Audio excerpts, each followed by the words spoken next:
Well, good morning, good afternoon, good evening, good day. I say it that way because this is an international group thanks to Zoom.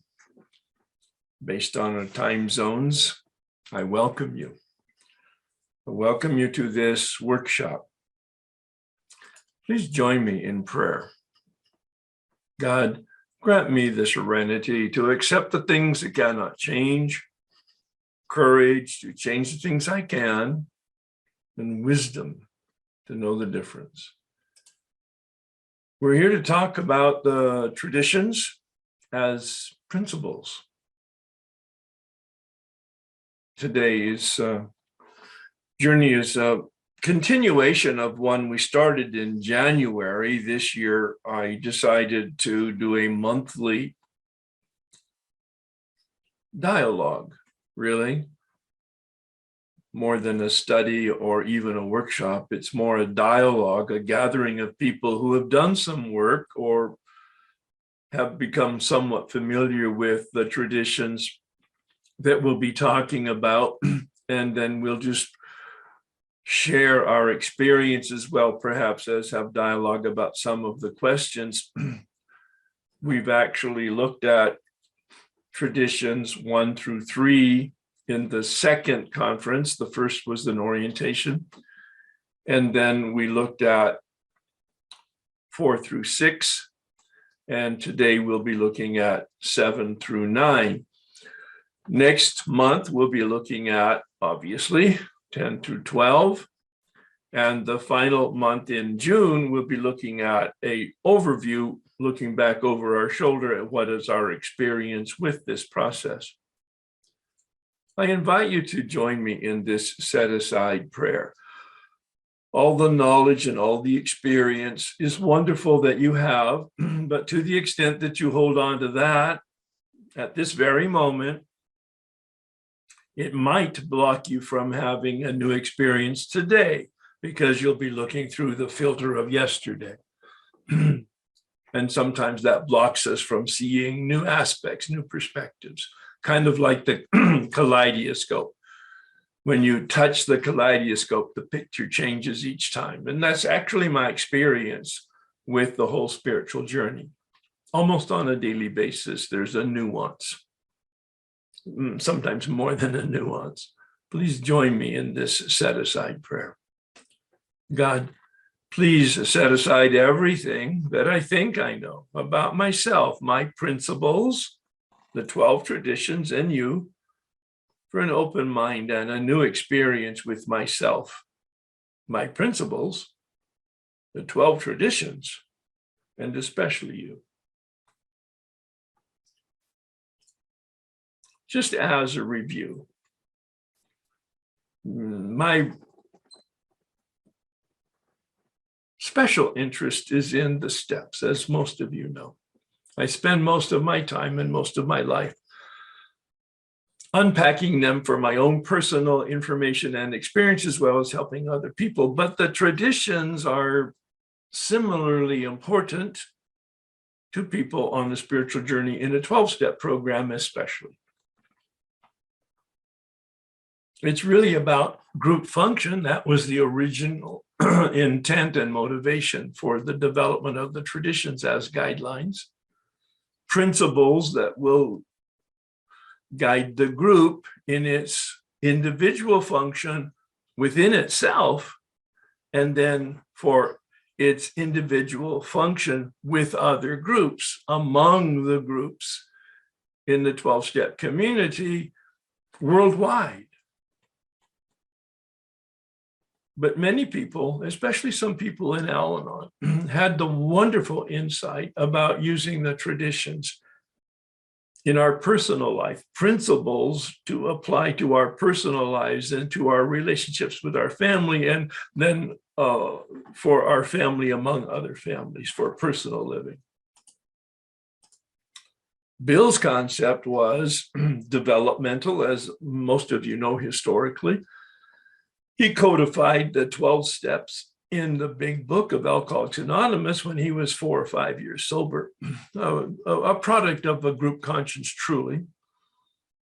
And then he saw the benefit of developing some traditions to guide the group, because there had been lots of anarchy within the groups and among the groups. And what he wanted was unity. That's the total purpose of the traditions, is unity within the group. And he made the comment in the 12 and 12 that the purpose of the steps is for the unity and integration of the individual. So there's a definite correlation between the steps and the traditions in Bill's mind, and certainly in my understanding and my experience. The last 6 months of this year, I'll similarly do a schedule of meetings to talk about the concepts. Less well known, less perhaps useful in terms of personal application, mostly applied to people who are in the service structure of Alcoholics Anonymous, how to deal with a spiritual, nonprofit business. But still, we can take these concepts, these principles, and apply them both to our groups and most especially to our individual lives with some benefit. And that will be the orientation as we go through those 12 concepts in a similar way that we go through the 12 traditions. Step 12 says, practice these principles. Bill never gives us a list of principles. So we have to ferret them out ourselves in the steps. Lots of people have done that. I've created my own list. It's in the Way of Life document on my website, herbk.com. And that's a 68-page document that supports the journey of our weekly step workshops for each year. Principles, guidelines, guardrails. In our personal life, Bill uses the word principle as a synonym for the steps. Notice on page 60. In his description, he doesn't like to use the same word in consecutive sentences, so he doesn't replicate the word steps. He uses the word principle as a synonym for steps. Chapter 7, working with others, of course, establishes the principle of helpfulness. The key principle underneath step 12, but then he gives us chapters 8, 9, 10, and 11 for principles in our significant relationship, principles in our family, principles in our workspace, and principles in our community and in our fellowship. Read those chapters looking for principles. He doesn't highlight it. He doesn't articulate it that way. But when you read with that lens, looking at chapters 7, 8, 9, 10, and 11 in the big book, attempting to identify principles, it will lead you to develop your own, at least perception and understanding of the principles that come out of the step process. Similarly with the traditions, and that's what we're attempting to do today, to look at the principles in traditions 7, 8, and 9, so that we can take those and apply those to our personal lives. There's lots of resources that I have suggested that you use for this workshop or these discussions.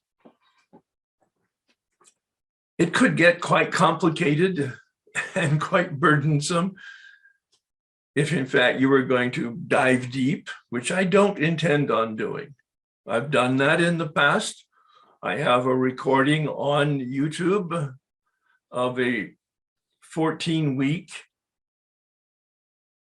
hour-and-a-half each meeting workshop on each of the traditions separately. That will be a deep dive if, in fact, you choose to make that part of your repertoire. I'm not recommending it. I'm just making it visible to you. My recommended approach is to read and highlight the tradition chapter in the 12 and 12. That's the basic document. And then, quite frankly, very close to that and so helpful is the 12 Traditions Illustrated. Those were sent to you. They're on my website if you don't have them. General Service Office has made so much material available through their own website. I've taken those and added those to my website, as well as I believe we distributed them to the people who registered, at least in the initial registration. The Traditions Illustrated is kind of like a cartoon, but it's fun, not only fun, but it's very clear demonstration of the simple and basic distillation of the principles in each of those traditions. I've distributed, and if you don't have it, maybe it's in the chat or Rainey can send it to you. If in fact you don't have it, you can make contact with her. The sort of, it's a worksheet on each of the traditions. And so we'll be looking at traditions 7, 8, and 9, which include the short and long form of each of the traditions. And then it asks 3 questions. What did I hear? What does it mean? And how does it apply to me? The question in the format is, what are the implications for my life? It's a broader question than that. But then today we're going to talk about, so what's your question about it? What's your experience with it? Essentially, what principle did you identify in that particular tradition? Not only for the group, and that's the essential purpose of each of the traditions, was to support the group and give guidance to the group. But our particular discussion and focus is, how does it apply to our personal life?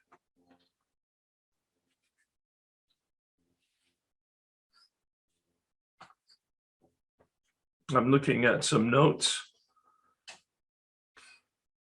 I'm going to read the long form of the tradition. We don't normally hear that. We hear the short form, and that's from the worksheet, Tradition 7, long form. The AA groups themselves ought to be fully supported by the voluntary contributions of their own members. We think that each group should soon achieve this ideal. So it's progressive. New groups are not expected to be fully self-funded. They might get support from other groups, for instance. That any public solicitation of funds using the name of Alcoholics Anonymous, that's the key here. Identification with AA at the public level is discouraged. To maintain anonymity is highly dangerous, whether by groups, clubs, hospitals, or other outside agencies. That acceptance of large gifts from any source or of contributions carrying any obligation, whatever, is unwise. The material that you might have read talks about corporate poverty, collective poverty. It's really interesting for me. As you know, I was a monk for 7 years. There were 3 vows. Poverty was one of them. Really what it means is detachment from material things. It doesn't literally mean living on the street without any resources. That's just an old idea. A billionaire millionaire could be living a life of poverty in the spirit sense. That is detachment from material things and attachment to spiritual things. Then too, we view with much concern those AA treasuries which continue beyond prudent reserves to accumulate funds for no stated AA purpose. Experience has often warned us that nothing can so surely destroy our spiritual heritage as futile disputes over property, money, and authority. So he broadens the concept from just money to actually property, which connotes wealth, but also authority. That is that vested interest of power.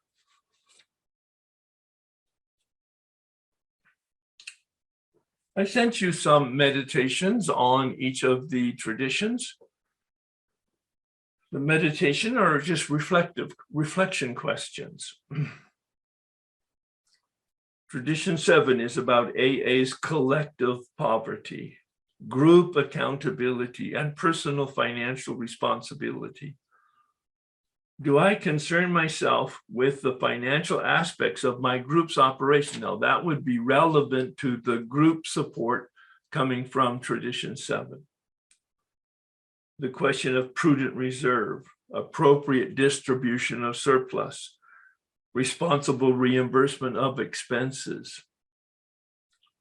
And then for personal application in the meditation, do I depend on others for my personal growth and security? See, it extends beyond the money and the material things, takes on a whole dimension of personal responsibility, that independence. These principles are very relevant given all of the discussion that some of you may have been exposed to that Dr. Berger and I do in emotional sobriety, which is talking about the balance of independence and interdependence, the balance to be independent but not isolated, to be in community, interdependent but not codependent. And it's that balance of independence and interdependence, the individual in the group.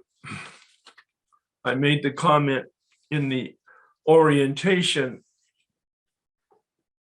the first workshop, that my image of our approach to the traditions is that the purpose is for unity. And think of the physical body, my physical body. I have 2 ears, I have 2 eyes, I have 2 hands, I have 2 feet. Each of them has their own purpose. None of them operates independently, because within each of us, there's a unifying life force. Some people call it spirit, some people call it soul, some people call it psyche. Whatever it is, it's the life force that is Herb. And when that life force leaves in the coffin, it looks like Herb, but it just isn't. It's just the body that the life force had encased, and now the life force is gone. Herb's not there. The point, though, is the unification, the animation. Anima in the Latin means that life force, that soul, that spirit, that animating. You think about cartoons, animation. What makes it move? The traditions are the principles of unification, of unity. And nothing so much destroys unity and harmony as money. And you've seen it probably in at least other people's families. Maybe you've seen it in yours. It's very sad what happens at some point where families are in dispute over money. So let's talk about that. I've got lots of notes on it. I don't want to do a teaching on the traditions. I want you to have done some work and have some questions. And one of the major points I think I want to make here in Tradition 7 is about passing the basket. It was always a challenge. It's even more of a challenge now that Zoom has really taken roots, which is a wonderful thing. But then how do people be responsible in terms of supporting their 12-step fellowship? This is broader than AA. This is encompassing my comments on all 12-step fellowships.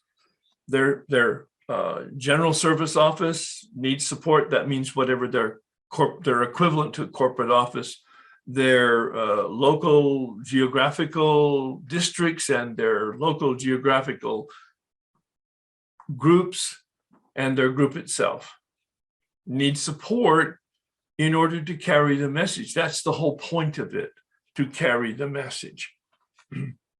We had a traditions retreat for several years in a row some time ago, and one of the wisdom leaders in the area came and spoke to us about the traditions. And in Tradition 7, he just had the wisest approach to inflation. And he said, in 1950, $1 in the basket was pretty substantial. I don't know if any of you were around at that time, but I remember in 1950, let's see, yeah, well, maybe 1955, when I was working at a gas station, gas was 15 cents a gallon. Yeah, right. And I was paid 75 cents an hour. I mean, I was happy in high school to have that kind of job at that time. So $1 in the basket was significant. Now, if you inflation adjust that dollar to today's value of $1, I don't know what that would mean, but this, and I'm sure some of you do or can Google it, but this man made it so easy. I don't have to do any calculation. He said, I put in the basket the price of a drink. Oh my God, that's so straightforward. Well, if you're in AA, it has some meaning. If you're not, it might not have as much meaning. But inflation adjusts. Now, of course, it depends on where you drank and what you drank. But be that as it may, it's automatic inflation adjustment. I was at dinner probably a year ago hosting it, and a couple of people ordered just a regular, what do they call it, bar wine or whatever they call it. It was not from any specific bottle. It just came and it was open and it was $12 a glass. Yeah. I mean, that was a year ago. I have no idea what it is now, but that gave me a sense of what it means, the price of a drink. And we're talking about guidelines. We're not talking about rules. But that's the most significant connotation from my standpoint and implication of Tradition 7 is the support of your group and the support of your fellowship. But then how does it apply to yourself? Of course, it means about self-support. And one of the extensions of that, even in the 12 and 12, was about empowering and financial responsibility, taking in the context of emotional sobriety, taking care of your emotional growth and your relationships with other people.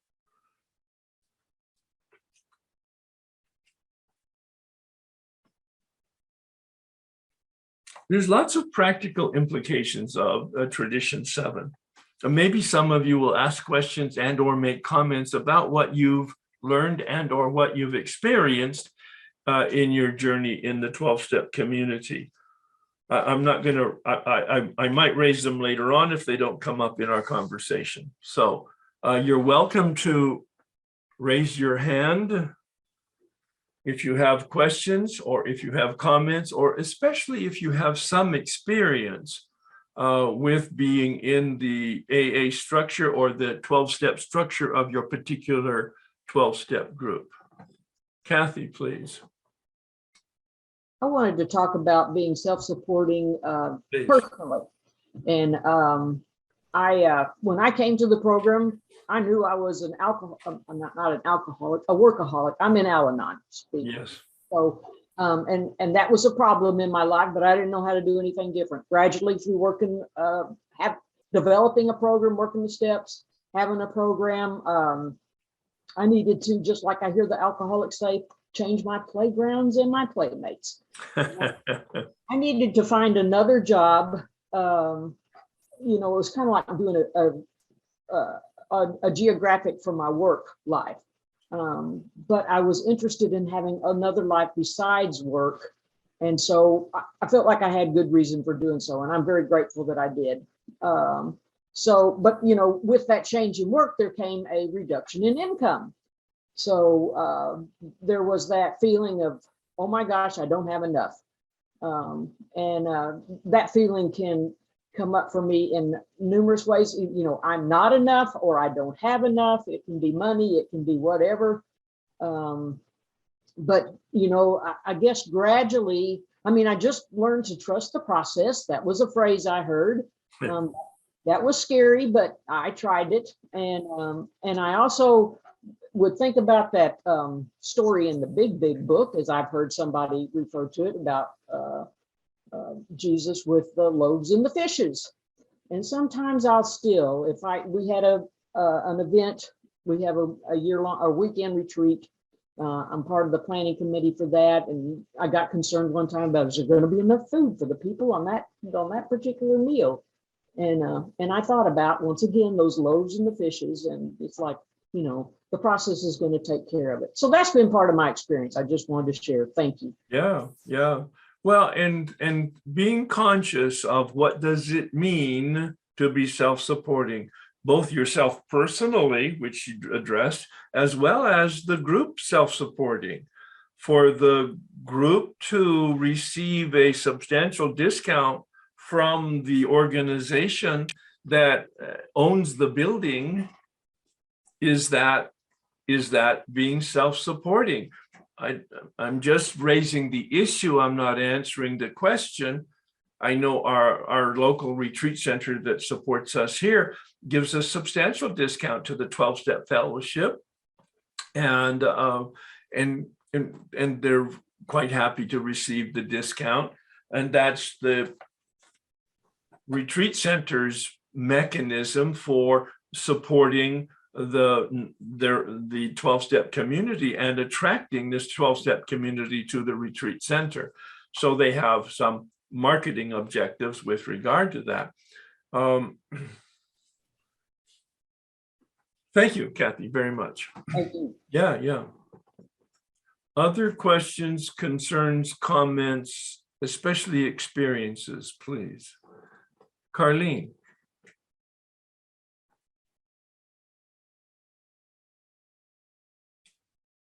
You're still muted. There we go. There we go. There we go. These are maybe technical interpretations, but Sure. not so much, pretty important. In my fellowship, one of the things that one part of the general fellowship is looking at is issues of inclusivity.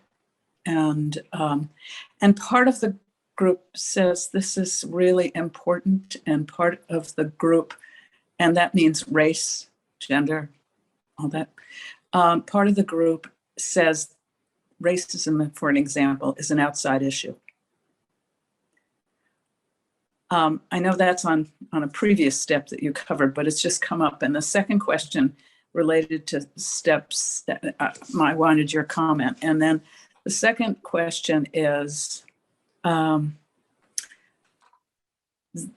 they have employed an organization that specializes in looking at this stuff and leading discussions and whatever. I was not involved in the choosing, but it happens to be an organization that I'm involved with. Is it if I give money to the organization that is doing the consulting to be used, targeted for my fellowship organization, is that a break of tradition for my fellowship organization? A great question. Because I can support both nonprofits at the same time, but since one has got such a really narrow view, I'm not sure it'll pass, but I just wanted to hear your comment. Well, Yeah, I'm not sure, but if you're donating to an organization and it's a direct donation to support the work for the 12-step fellowship, if I'm hearing it correctly, Yes. is that offsetting their fee to the 12-step fellowship, or is that just a donation to the organization to support it in general? It's offsetting their fee, or probably, where they could do more work. They're paying some, but they could do more work if my donation allowed that. Well, at least the last time I looked at General Service Office in AA, you were allowed to donate $3,000 a year. So if it is under that, then I don't think there's any discussion. If it's over that, then I think you'd need to talk to somebody that has a little more experience with the traditions than I do. So yeah, Okay. I don't know the answer. It's a reasonable question. I wouldn't get too tightly wound around it. It sounds like, but I don't know the answer to the question, so I'm going to stop there. Okay. Yeah. How about the other question about is racism or is inclusivity an outside issue? Well,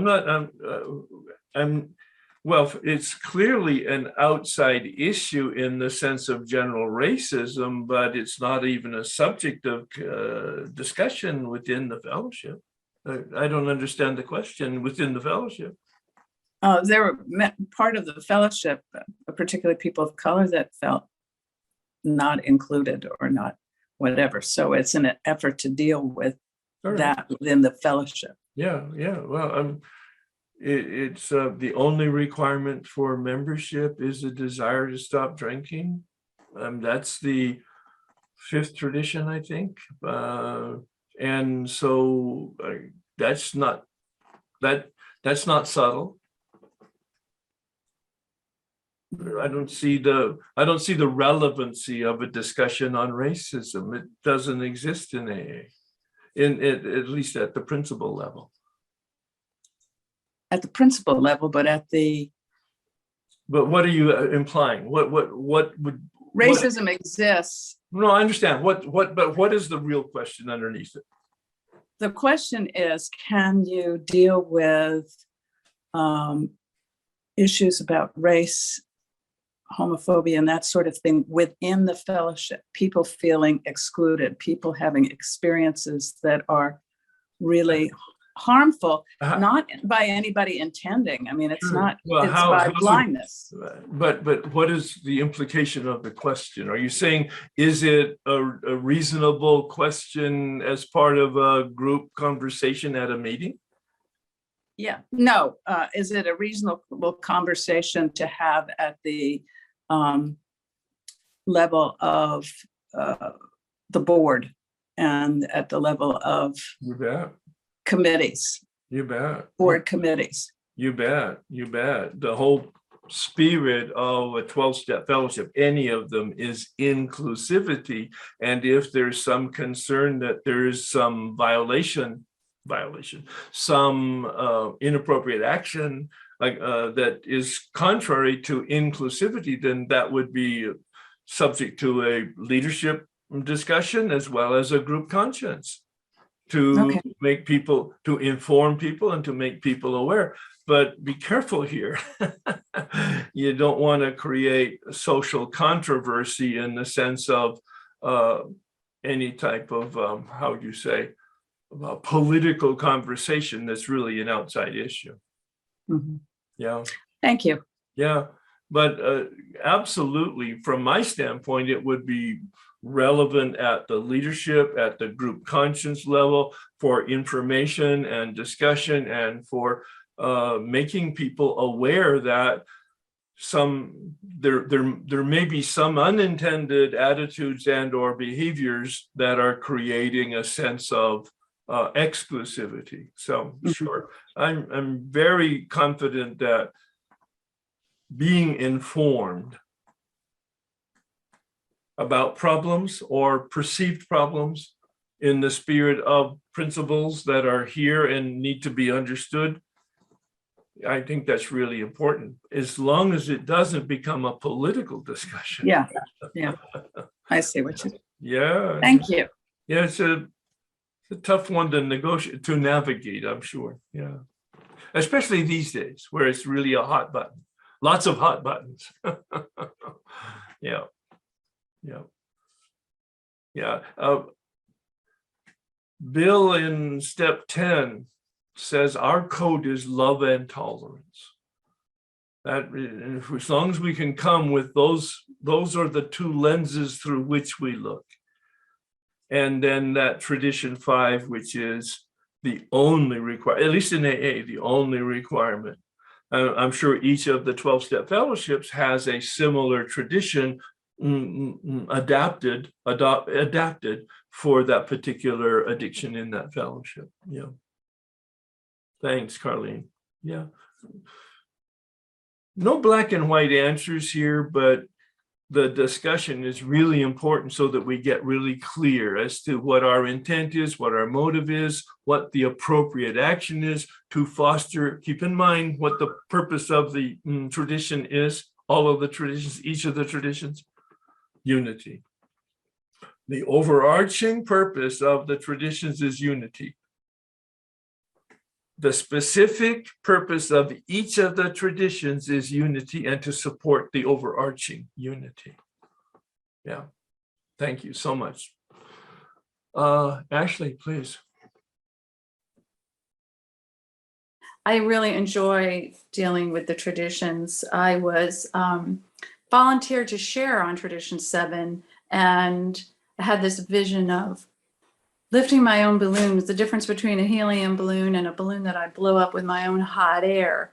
And thought about how, you know, a balloon I blow up with my own hot air, I have to keep that balloon in the air. And I thought about how I was keeping everybody else's balloons in the air. And ignoring my own balloon and what happened to it. You know, it would just get bopped around by the whim of everybody. And thought about how it applies to this tradition where I have to be focused on keeping my own balloon up and not getting blown around by everybody else. And I developed a workshop from it. I was asked to then share that at a convention and put it into a workshop. Nice. And when I got into it, what I realized is that, and I'm an Al-Anon, this tradition helped me focus on detachment. Detachment and boundaries, because I need to have good boundaries in order to stay detached and be emotionally self-supporting, because I wasn't emotionally self-supporting before. Yes. And that I can talk about this tradition. There's so much that is involved with being emotionally self-supporting. I mean, yes.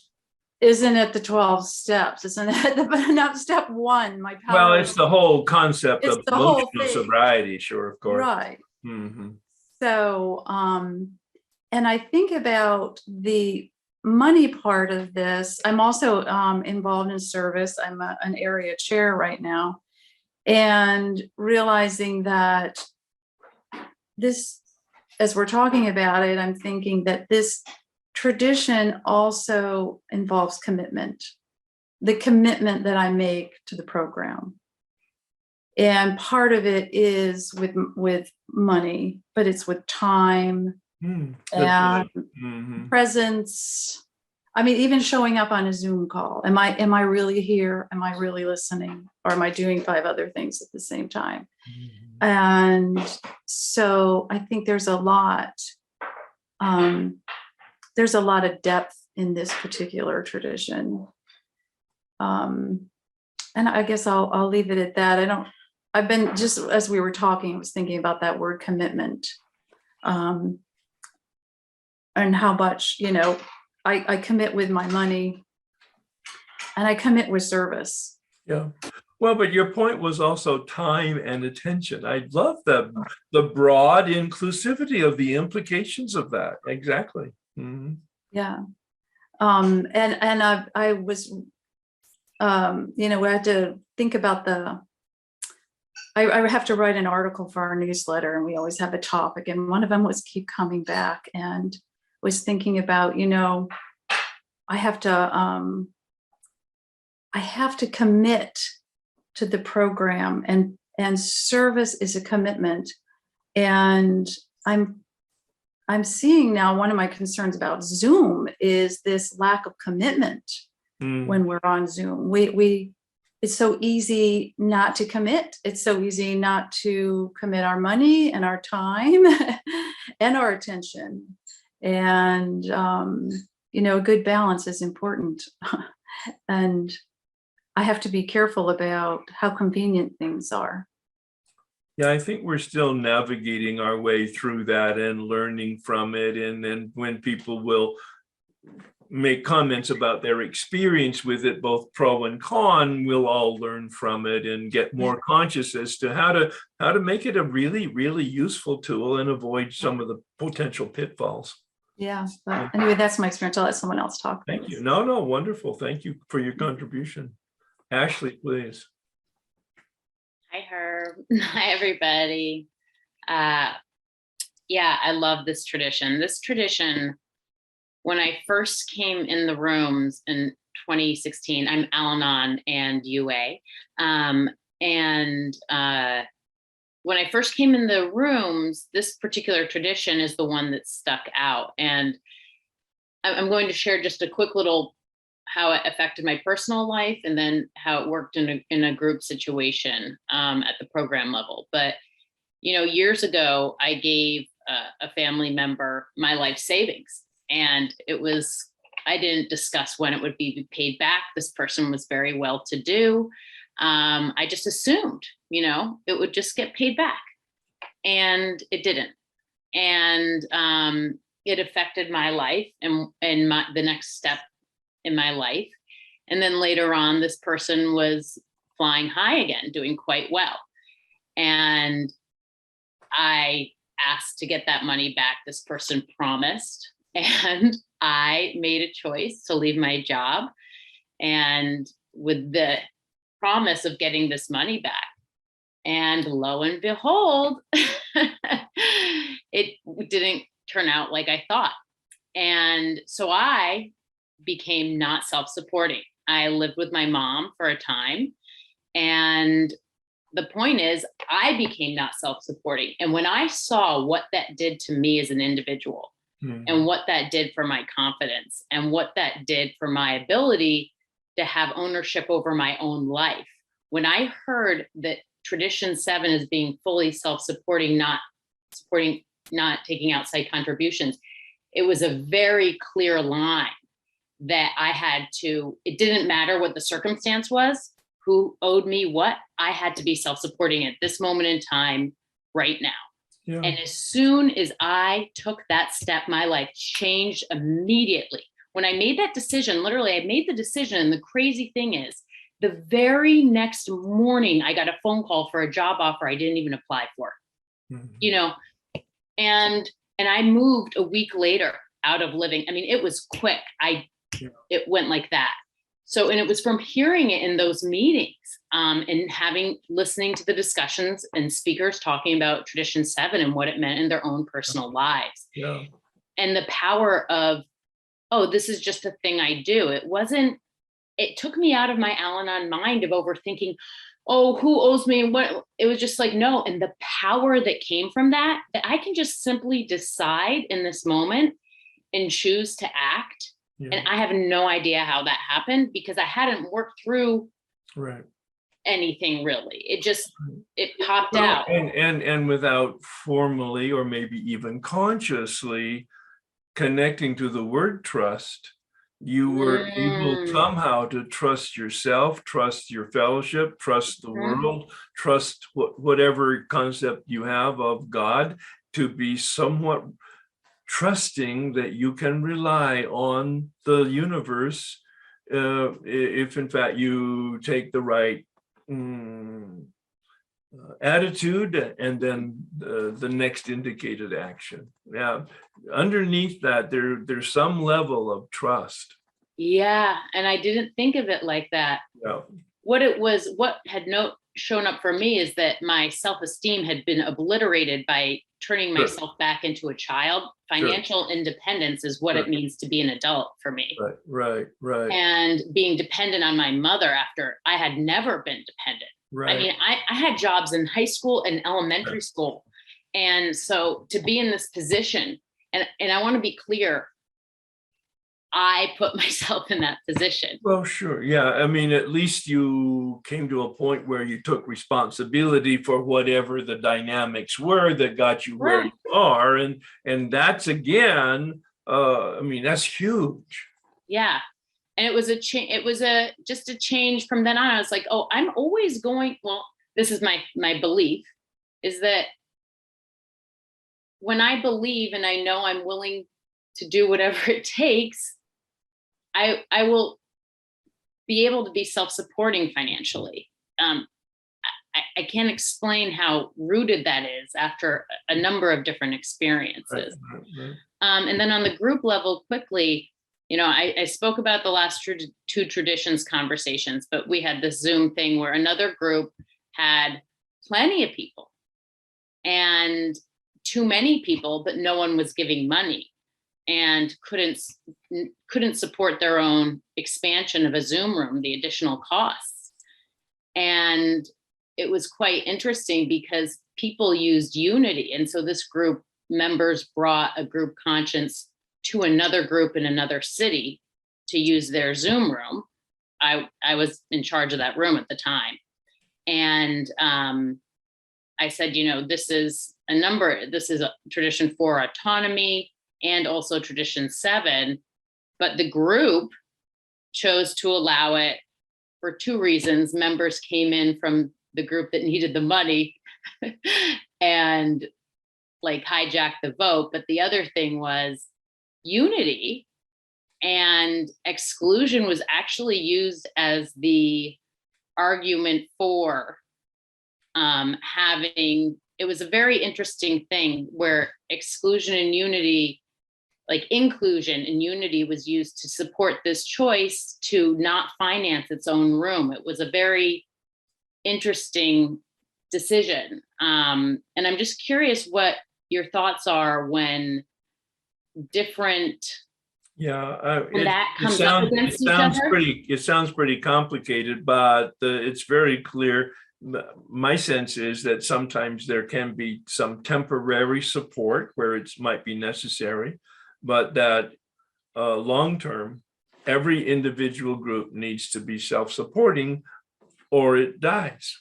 Mm. And there are seasons, I've noticed it, there are seasons and cycles for groups. Mm. And when either the people aren't coming or there isn't enough money, they need to shut down. Yeah, I'm very Darwinian about yes. that. Do you find that the traditions come up against each other often? No. Like, no, okay. Mm. Thank you. No, but people, I mean, statistics don't lie, but statisticians do. Correct. So that's what I felt. I felt like it was being used. I felt like the traditions were being used like oh yeah. Hey, listen, we're wily. We're very wily. Yeah. As human beings, let alone as addicts. So yeah. Okay. Oh, we want our own way. Yeah. Oh my God. That's why we have steps, and that's why we have traditions, and that's why the recommendation is, what's the principle? Yeah. Principles aren't mutable. Principles aren't negotiable. Principles just are what they are. Yeah. Now, people's interpretations of principles are mutable and negotiable. Yes, exactly. Yeah. Anyway, thank you. I appreciate that. Thanks very much. Excellent point, Ashley. Yeah, I mean, love and tolerance is our code. Roger, please. Hi, Roger, alcoholic, Hi. Toronto. I find it interesting how this matter about the money is always something that it goes on in the groups and the business meetings and things like that. And yes, all kinds of people, they'd like to say, well, our expenses are X number of dollars per month, and we have these many members, therefore each member is going to need to come up with this much money, but it never works that way, and I don't think it does. But No. I think there's a couple of parables that I learned as a kid when I was going to church. One was a parable that involved a woman giving, she was a beggar in the yard of the church, and giving a penny, and how it was much more valuable and a bigger contribution than somebody giving a whole bunch of money. Right. Could afford it. And the other parable was if you're giving with your left hand, don't let your right hand know that you're doing it. So it was just Yes. if you're able to just be quiet about it.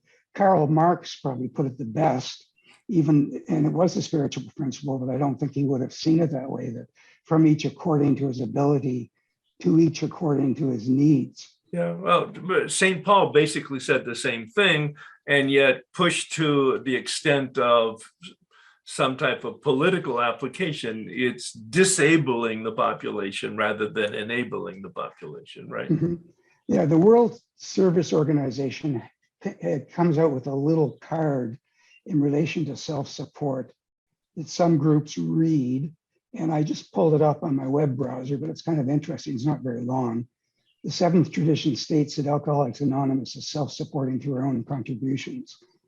The contributions help to cover the group's expenses, but the seventh tradition is more than simply paying for rent and other group expenses.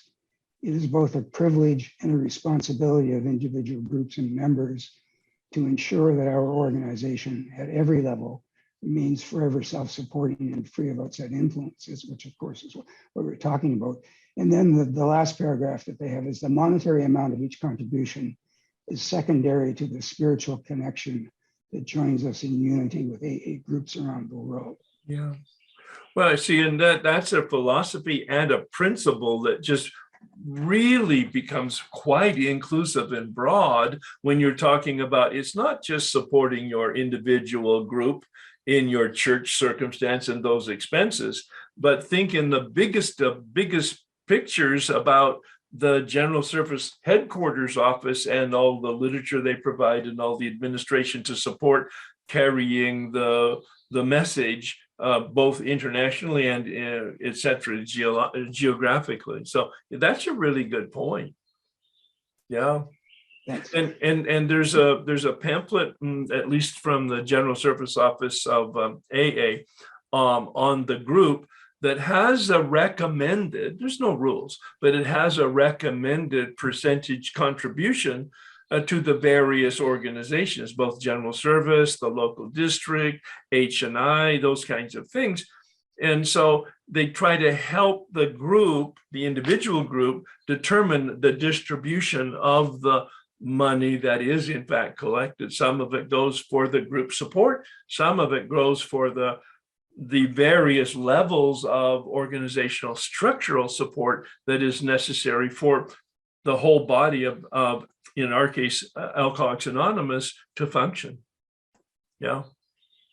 Thanks so much, Roger. Anything else? No, thank you. All right, wonderful. Ashley was mentioning about boundaries, and it's a common conversation. I just want to make sure that at least my interpretation of boundaries is I set boundaries for myself, guidelines for myself, parameters for myself. I don't set, it's very unhealthy for me to even think about setting boundaries for other people. Their lives are none of my business. And I know that's what she meant. She and I have had that conversation previously.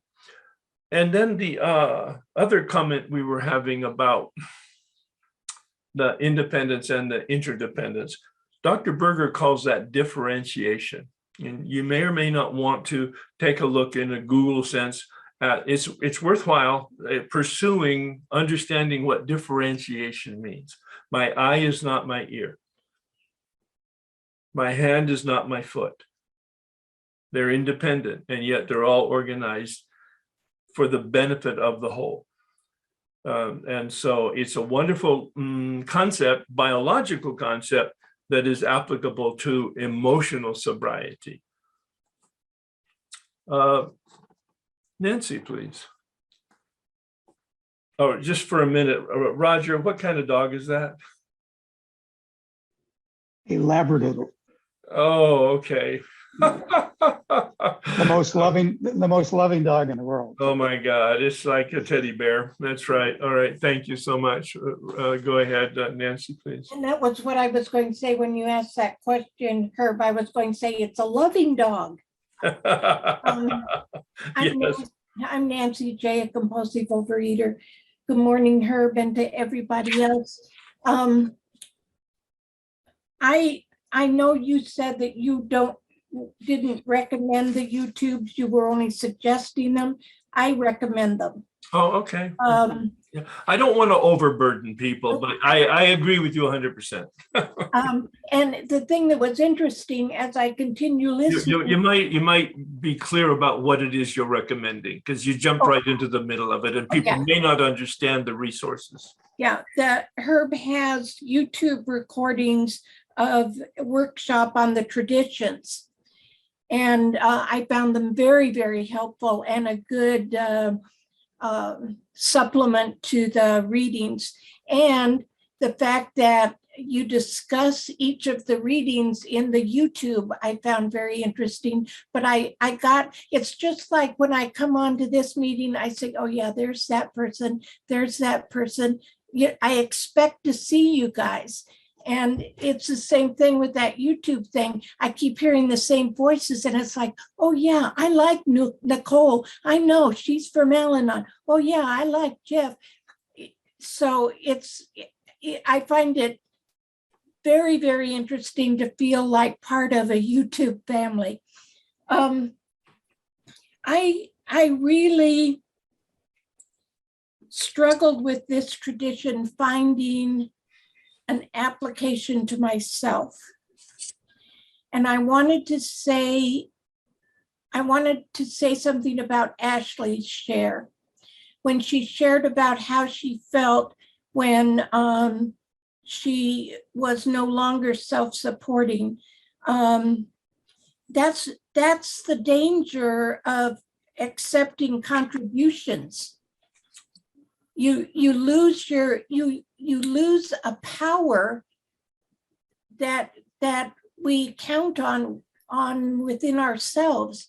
And so I could see from her sharing that the loss of, there was a loss of, well, she said independence, and that's the right word, but the influence from outside sources when it comes to money is a very serious thing. And I was glad that she pointed it out, that it happens individually as well as at a corporate level. You hear people talk about saying, oh yeah, you're so angry at that person, you're letting them have power over your life. Well, the whole thing about authority and power is really important to how I live my life,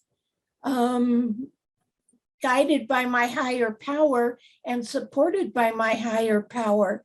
I need to be an entity unto myself, as well as a part of the community. So I really appreciated Ashley's share. Thanks, Herb. Well, and Nancy, what you're reminding me of also is the very famous or infamous variation on a model that you've heard about, the golden rule, of course. But this version of the golden rule, you know what the golden rule is? The person with the gold rules. And your point, if you're beholden to somebody financially, they own you. And so that's what the whole purpose of this is, that independence for the freedom that we have that autonomy. And then other people have made comments similarly about the anonymity of it, so that in fact, there is that, spiritual principle that we're not getting credit for the donations. So somebody made the comment that some people can't afford very much. and other people can afford very much. And the pot gets right most of the time. And it doesn't matter about the percentages of the contribution. And that's best left unsaid and unknown. Yeah, that's wonderful. Thanks, Nancy. The other thing that has some implications here, I think, in this is the difference between service, which is the 12-step work in the sense of the true definition of service is 12-step work, meaning working one-on-one with another person concerning the steps process. That's the heart of the matter. Then the literature makes big distinctions between that 12-step work and the work that goes into supporting carrying the message. So for clubs, we have janitors and managers. They get paid a salary. A general service office has 100 employees that get paid a competitive salary based on their job descriptions and profiles in the general market. Let's be really clear. The practice of poverty is not imposed on anybody because they're working in a 12-step environment. That's a huge point. I had to have that discussion with the General Service Office and many of the trustees and wisdom people in the service structure concerning my own work in terms of my books.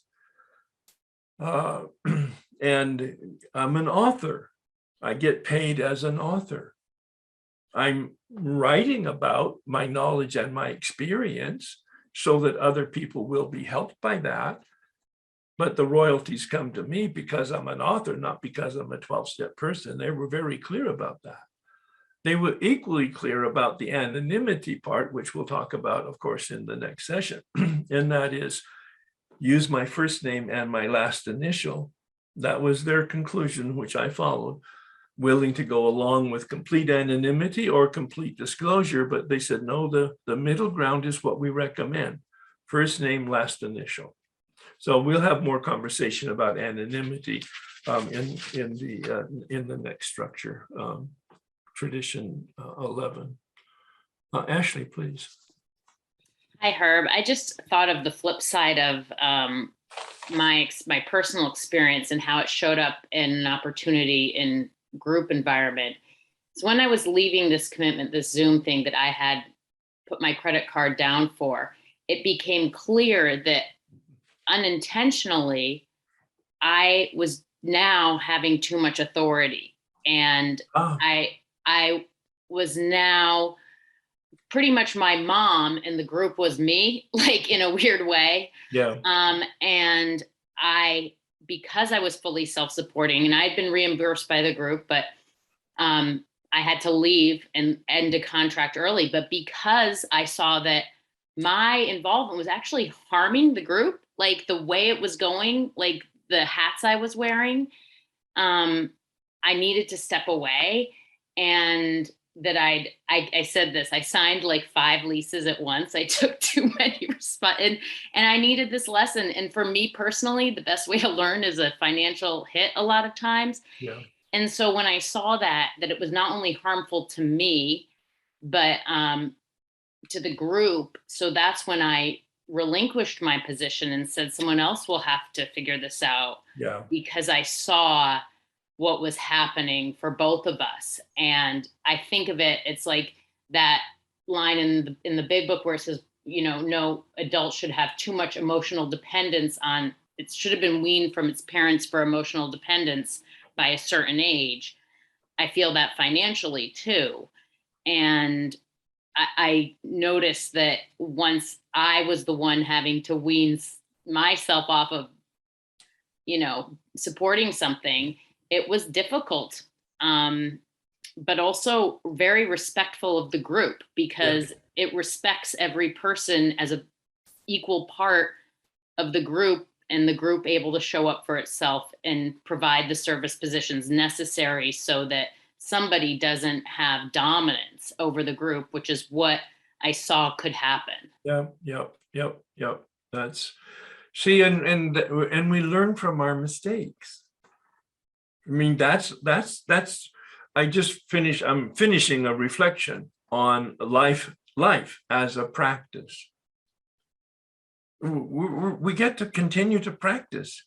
And when we make mistakes with consciousness of prior mistakes and corrections, we're able to make better corrections sooner, more effectively, so we make less mistakes, but we always make mistakes and do course corrections, and that's called the journey of wisdom. Yeah, thanks, Ashley.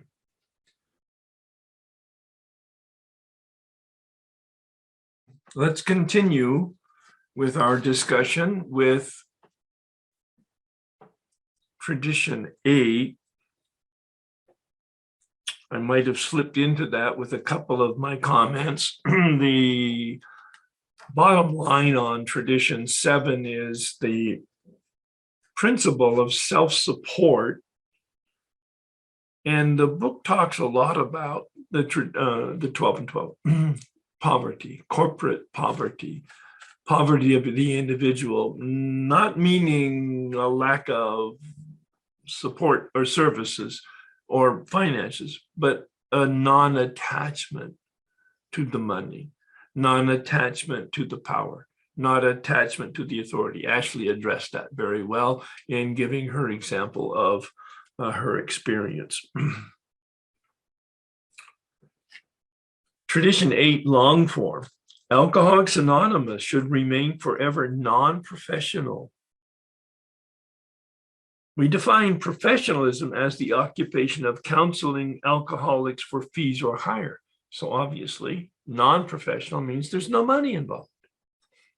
But we may employ alcoholics where they are going to perform those services for which we might otherwise have to engage non-alcoholics, secretaries, writers, janitors, plumbers.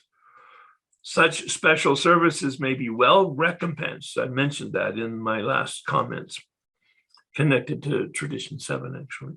But our usual AA 12-step work is never to be paid for. There's the key, 12-step work. And I believe what they mean, and I've read the commentaries on it, that they're talking about one-on-one work with alcoholics, that personal connection to helping another alcoholic, both at the beginning navigate early recovery in terms of what's AA and how does it work in meetings and how does that work in sponsorship and how does that work and what is in fact and how do you find and what you do.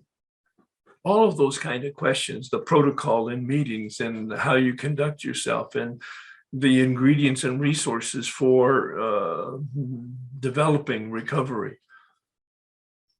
prayer and meditation, getting into the step work and having us, leading them to have a spiritual awakening, leading them to have a spiritual awakening through the steps. That personal one-on-one journey is, I do believe, the heart of the matter in terms of what the 12th step is implied to, meant to imply in terms of service.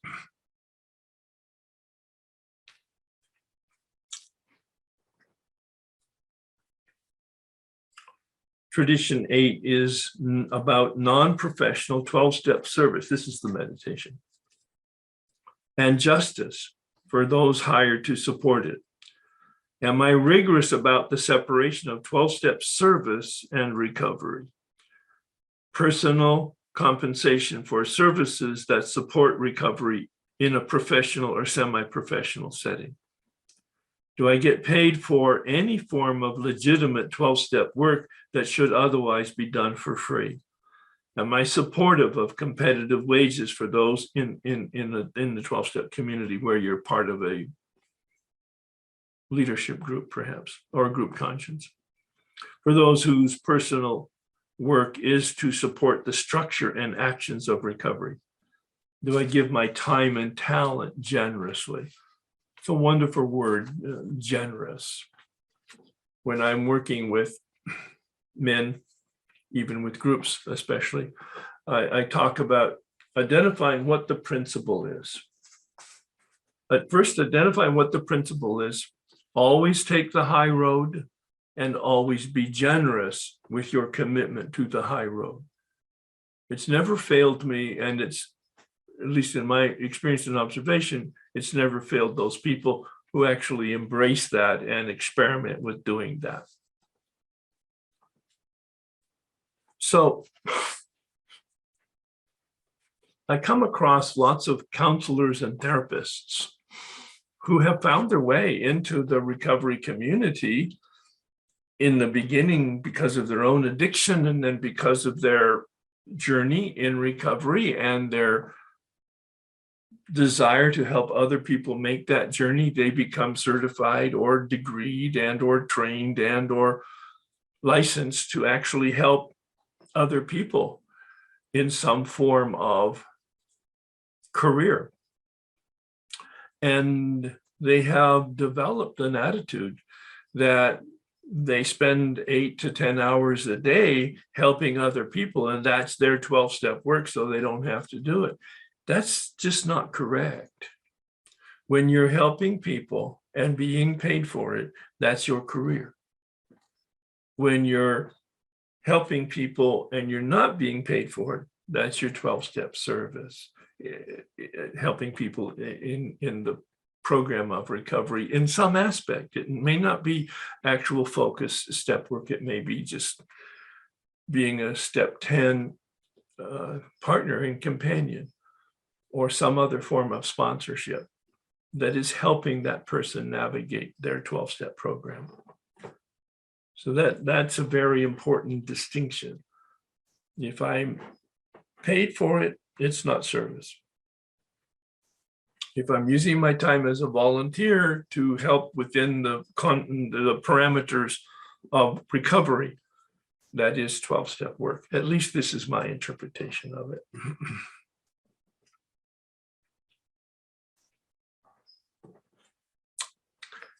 If you have questions or comments, concerns about Tradition 8, what did you hear in what I said, let alone if you've done any reading in the 12 and 12 and or any participation in any of the resources? Bill said money and spirituality mix very well in the hat, referring to Tradition 7, of course. The distinction he makes very clearly is that the paid work, which is professional, not non-professional, in the 12-step community is the work that's done to support the non-professional work. I made that distinction actually earlier.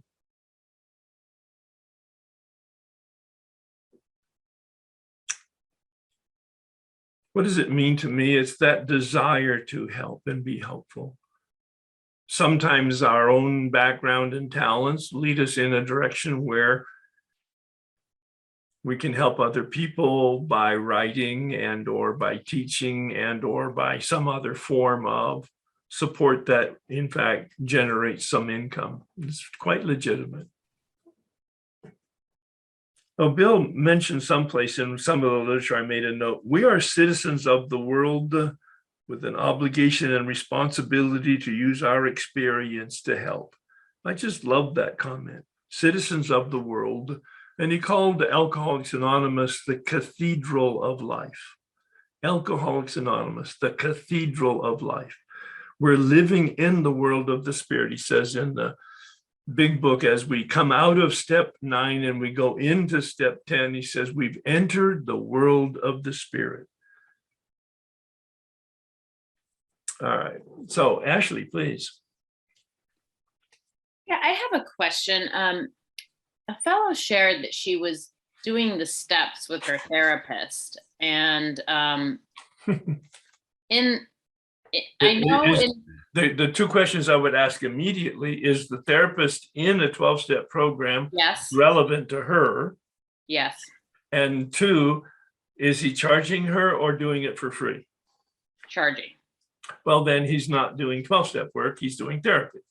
Okay, so but one of my interpretations of this, and I don't know if it's correct, is that you don't get paid for doing 12-step work, that you don't get money for doing it. But I do know that you mentioned in giving a 4-step that there are certain people that you might want to confide in, and you've mentioned therapists or pastors, or which I know is like, but various different people. So I was just curious if you could speak to that in any way. Well, the therapist that's using the 12-step process to help another person and is in fact charging a fee is doing therapy using 12 steps. Okay. Yeah, I mean, it works. Good Lord, it'd be great. But if they're under any type of thought that they're doing 12-step work, or that they're working within even the environment of a 12-step process, that's incorrect. They're using the tools they've discovered in the 12 steps as part of their therapeutic process. Sure, I think that would be very effective, but it also could be, well, I don't know. It depends on, of course, the motive and the conversation and the application. So anyway. Yeah, my question was like, is there an anonymity issue there, or like I don't know how it occurred, and it just was interesting to me. It was just interesting. Yeah. And so I was just curious, did this person find this person at a meeting? Did it come up just randomly? Like, Right.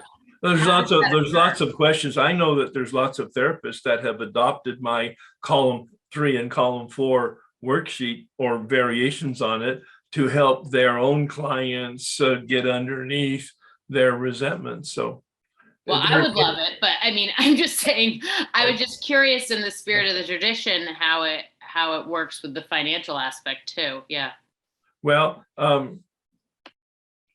once again, it does depend on the circumstances. There are no rules.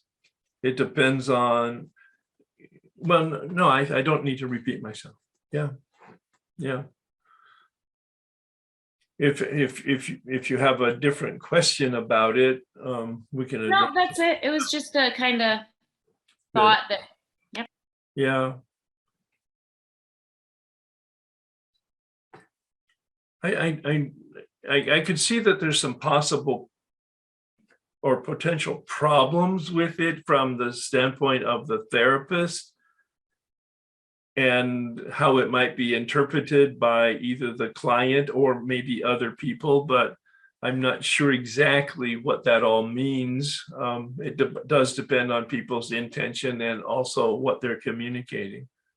But the tools are there, and anybody can use them any way they want, as long as they're not representing themselves as a member of the fellowship and as a sponsor and or doing, quote, step work in any official manner. Yeah. Thanks, Ashley. Roger. Hi, there's lots of gray areas here that I see all the time. Yeah. Exactly. A couple of pet peeves I have that I don't really get too upset about it, but they always kind of bother me. I see a lot of the super speakers on the circuit, for example, may actually own treatment centers. Oh, sure. And they kind of are using that podium. They're not being charged for their AA speaking, but as a soft recruiting method. Yes. I see in local rooms, I see maybe some therapists doing the same thing. Yes. And I don't know what the answer to it is. And it is even in other areas, like somebody may have rooms they want to rent out in their house to make money. And there are a lot of people that can't afford very much when they're first in the program. Yeah. And other people maybe will be willing to take a job as an underpaid housekeeper or a laborer for cash. So there's always boundaries crossed there. And I see something else also that we seem to have. It's something that I learned actually in university a long time ago in law school, that people like to pay money. They think the more money they pay, the better the job they're going to get. And it's contrary to what AA is all about, that AA always worked because there wasn't money involved. Yes. So I don't know what the answer. I know there are some problems. Well, exactly. And there is not a cut and clear formula, black and white answer, unless there's some really specific questions involved. And you're talking about a general sort of attitude. I'm seeing it. I recognize that the tendency of people, consciously or unconsciously, to self-promote. And so it's not very subtle when somebody gets up and gives a pitch and they happen to let people know they're a therapist. Right. As general as that, that's just wrong from my standpoint. Now, especially if they give the specific name of a treatment center and or the particular therapy that they do, and they're kind of indirectly promoting themselves, or maybe even directly. So I agree that there's where, excuse me, the spirit of anonymity comes in. Yeah, and it's really about intent, isn't it? Yeah, I mean, one of the things that annoys me really is I see people who hire unskilled labor for their business. Yes. And they take advantage, maybe give an opportunity to newcomers who don't have any other alternatives. Yes. But keep them at the level of poverty because they can't get out of it. Well, again, it depends on the intent. There's some giving people a chance to operate and also have a little bit of a financial advantage because you are giving them a chance. That's again about intent and the long-term sense of justice here. The overriding principle, I believe, of tradition 8 is justice. What is the right I've never seen program and money mix well together. No, and that's exactly what Bill said. The only place they really mix is in the hat, he said. And there's a very practical question about some of that. Like I've heard people announce in meetings that they have a room for rent or that they're available for work because they're an out of work plumber. And I just don't believe those are legitimate announcements in an AA meeting.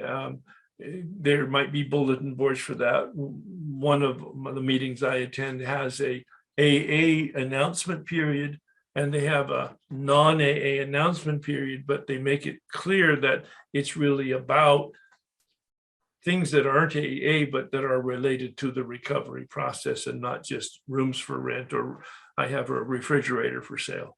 Otherwise, it becomes very dissipated in terms of the primary purpose, especially people who might be new in the meeting to the recovery process.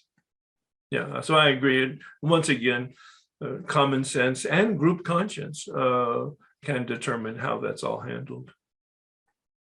How have you seen it handled successfully? I don't think I've ever seen it handled very successfully. And it seems to be the perpetrator of what I think is the incorrect way to do things. Generally speaking, will be a more senior person, and group conscience usually doesn't come against them very much. They defer to them, and the sort of taking advantage of the other people has just been going on for years and years and years. And maybe in that person's mind, they're doing something to help somebody else out, but I don't know.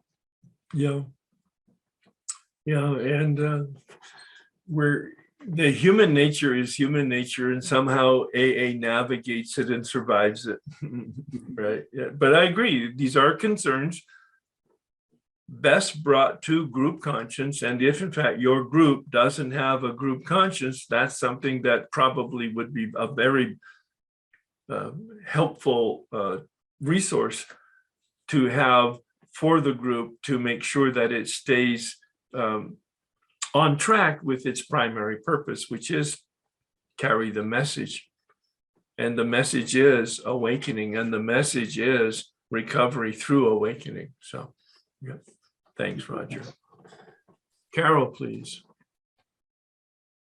I was looking at this word non-professional and Yeah. thinking about the word professional, and that it means in my mind like an expert, and how Well, that's not what it means in the tradition. right, All right. Professional means paid for. Non-professional for. means not paid for. So in the context of it is pretty clear, but go ahead. And so sometimes we, you know, in that context, what it is we're paying someone for their knowledge or their expertise. They're Yes. right. We Yes. pay for that. Yeah. And so Or we're paying for their time. Right. And in this program, which is spiritual and which is for me, I mean, most of my spiritual awakenings have come in that one-on-one conversation with somebody. And it's that connected to the all-knowing. Like it's not our knowing, it's not my knowing. And then when I'm getting paid for something, there's an expectation of this like transaction where you're going to give something to me, Yeah. and I'm expecting it. Yeah. Where when we show up in this program, we show up and we connect with each other, and through that connection, our higher power, and there's a spiritual thing that happens. Right. It can't happen professionally. I just see where that Well, degrades yes, it. I understand and agree with the spirit of what you're talking about, but it leaves room for lots of conversation and misinterpretation and gray areas. And the way the book presents it is black and white. Don't You're get either paid for it or you're not. If you're not paid for it, it's not professional. If you are paid for it, it doesn't matter what it is and what you know. If you're paid for it, that's professional. Yeah. Mhm. Mhm. Yeah. Yeah. And where some people don't see value in something if they're not paying for it. Yeah, Which is why I think that was the point that Roger made. Yeah. yeah, Yeah. that if they're not paying for it, there must not be any value in it. Yeah. Well, And you can pay for it by putting money in the basket. Right. Well, that's just it. Well, that's where we take responsibility for ourselves and for our own finding value in. Yeah. Thanks. Yeah. Well, and I'll stay on that point for just a minute. We have no problem paying $5 for a Starbucks cup of coffee, but when it comes to the basket, we have problems with anything more than $1. And our life has been saved, and our life has been put in a position where it thrives, and we get cheap. It's amazing. Thanks so much, Carol. Yeah. Ashley? Hi.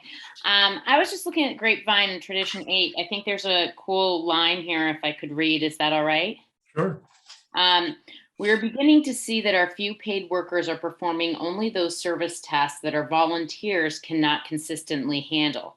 Primarily, these folks are not doing 12-step work. They are just making more and better 12-step work possible. Secretaries at their desks are valuable points of contact, information, and public relations. That is what they are paid for and nothing else. They help carry the good news of AA to the outside world and bring our prospects face to face with us. That's not AA therapy. It's just a lot of very necessary, but often thankless work. So where needed, let's revise our attitude toward those who labor at our special services. Let's treat them as AA associated and not as hired help. Let's recompense them fairly, and above all, let's absolve them from the label of professionalism. Yeah, and I don't know when that was written, but in the early days, there was a huge issue with paid workers because there was a lot of confusion around service and the work that supports service. And that's the distinction that you just read about. And it's nothing's black and white, but that makes it pretty clear. The service of that one-on-one connection where you're helping another alcoholic specifically in whatever way, it might be the steps, it might be something else. And as you just mentioned with a couple of specific examples, the janitor or the secretary that is supporting AA work, that's not 12-step work. but they kindly said it's AA associated work. All right, but it's literally it's career work that supports the body of the fellowship, but isn't doing the work of the fellowship. It's supporting the work of the fellowship. Yeah, thank you. Go ahead. It was written in July 1948. Yeah, there you go. And in fact, that's when the traditions were being hammered out by Bill and the groups, and the traditions were offered to the first international conference in 1950. So that probably was Bill writing it, trying to get everybody on board with the spirit of the things. Yeah. Yeah. Hi, Herb. Thanks. I just wanted to share. I came into recovery about 25 years ago, and it actually was my therapist who got me into, kind of brought me into 12-step recovery and or encouraged me to get in there. And later, looking back, and she was an addiction specialist. And the situation was, I was married to a compulsive gambler. My life blew up in front of my face. I had no clue that I had my own addictions, and I was clueless. What can I tell you? And I later realized that she sort of took me through my first experience with the 12 steps without even telling me it was Your the 12 therapist. steps. My therapist did Yeah. in my therapy. Sure. And yeah. she encouraged me to get into a fellowship that helped me with my codependency. And then later, she encouraged me to get into a 12-step program that helped me with my food addiction and alcoholism. And I have found now, and I know that she wasn't doing 12-step work when she was doing that, but I certainly was benefiting from her knowledge of the 12 steps and her expertise, her professional expertise. And I have found that over time, when I felt a need to retreat centers like the Mary and Joseph are a big part of my recovery, and they have been for many years. I go typically at least a minimum of once a year, but oftentimes 2 or 3 times a year. And I find I don't necessarily go now to 12-step retreats there, but if I do any one-on-one spiritual direction from somebody, I like to know that they understand the 12 steps, because for me, the 12 steps has become the common language I have with people. Yes. Yes. And so they may not be doing 12-step work for their own recovery, but they certainly are helping my 12-step recovery work. Yes. Yes. Yes. Yes. And so I wanted to make that discernment a little bit, that my therapist never said, oh, this is I'm doing 12-step work here. Right. But it was through her. Well, it was through. Yeah. She knew what words to use. She knew what questions to ask. She knew what suggestions to make based on her own awareness of, maybe experience with a 12-step process, but she wove those into her therapeutic process without pretending it was 12-step work. She charged you for it, and she should, because she's probably a better therapist than most therapists, because she has the combined ingredients. Right. Yeah. And I have over time, I now think of it as I go into phases that in my life where I get dazed and confused. I need more light, but I somehow I have to fall into the darkness a little bit before I can get back into the light. Yeah. And so I will reach outside of my 12-step fellowship, and I have on occasion reached out for other help. But I love and I need I seek people who understand the language, because for me, That's right. like I say, that is the language that helps me Yes. get back into the light again. Right, You right, know, so right. I'm grateful for that. Yeah. So anyway, I just wanted to throw that in there. Wonderful, wonderful. Yeah. Yeah, one of the thoughts that came to me about that distinction is vocation versus avocation. It's a word that's used in the big book, that this is an avocation. It comes from the Latin word vocare, vocare, voice. That's where the word comes from, voice. Calling.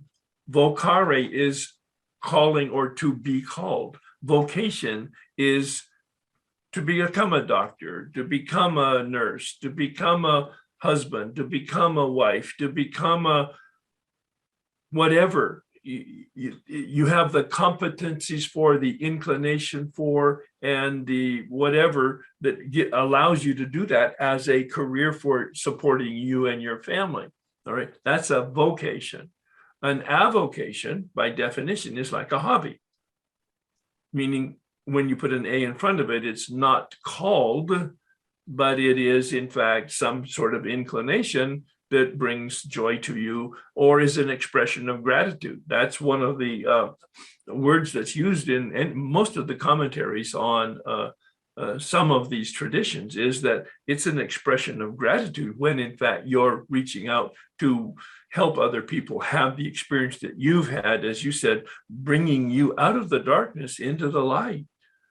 I mean, as most of you know, I studied to be a priest at one time. I studied to be a psychologist one time. I did all the self-help stuff. I was even in AA for 4 years, still in the darkness, but not aware that I was in the darkness. And it was the step process and then the tradition process that progressively led me into the light. Mhm. Progressively. Thanks, Anne-Marie. Thanks. Thank you, Annie. I think Karen's with us now. No? Yes, Karen's here. There we go. Is it better now?